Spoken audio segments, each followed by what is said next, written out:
नमस्कार मित्रांनो, मी श्रीगोंद्याचा छोटा ब्लॉगर विलास फुले. तर मित्रांनो, मी बारामती साईडला जात असताना हे दादा मला रस्त्यामध्ये भेटले.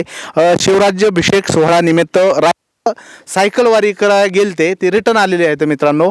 आणि हे कधीपासून करतात म्हणजे त्यांचा अनुभव काय त्यांना विचारावे. मित्रांनो, तुमचं नाव सांगा. नमस्कार, मी अमोल निकस आणि मी मातृतीर्थ बुलढाणा, तालुका मेकर, गाव सावत्रा इथून आलो आहे.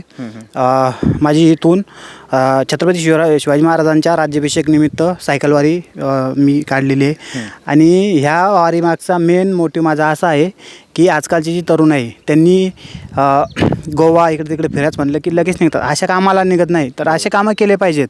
आणि सायकल चालवल्यामुळे कसं शरीरसुद्धा निरोगी राहतं, रोगराई होत नाही, आयुष्यसुद्धा वाढतं तुमचं. मला तर पर्सनली अनुभव आलेला आहे. माझी ड्युटी 12-12 घंटे बसायची असे, तर माझ्या कमरेला प्रॉब्लेम आला, पण सायकल चालवल्यामुळं बिलकुल साफ झालेला आहे.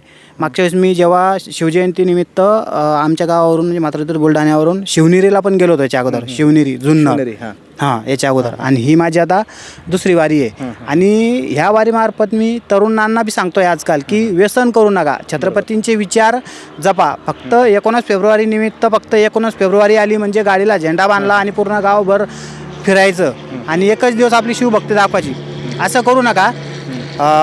खरे जर शिवभक्त तर आहातच तुम्ही, पण छत्रपती शिवाजी महाराजांचे जे ते कसे जगले, त्यांचे जे विचार होते, सांगायला गेलं तर हा व्हिडिओ खूप मोठा होईल.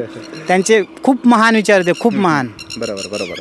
तर तुम्ही असं म्हणताय की सायकल चालवणे आरोग्य सुधारतं आणि चांगलं पण सत्कार्य होतंच आहे का नाही. तर तुम्ही तरुण मुलांना अजून दुसरा एखादा सल्ला म्हणजे द्या बरं. म्हणजे तरुणांना हा सल्ला आहे की कोणत्याही व्यसनामागे जाऊ नका. आणि आपले छत्रपती शिवाजी महाराजच नव्हे तर कोणतेही असो थोर पुरुष, त्यांचे विचार जपा. बरोबर. तुम्हाला जे चांगले वाटत आहेत त्यांचे विचार जपा, आपल्या छत्रपतींचे विचार जपा. चला, तुम्हाला भावी वाटचालीसाठी शुभेच्छा. तुम्ही अजून उत्तरोत्तर प्रगती करत जाऊ, अजून वाऱ्या करत जाऊ. तुमचं जीवन पुढच्या वारीसाठी शुभेच्छा आणि असेच वाऱ्या घडत राहू. धन्यवाद. खूप धन्यवाद तुमचे पण भेट झाल्याबद्दल आणि तुम्ही माझी छोटीशी बाईट घेतली. धन्यवाद. ओके. आणि मला एक खेद आहे, या व्हिडिओतून सांगून आजपर्यंत बोललो नाही.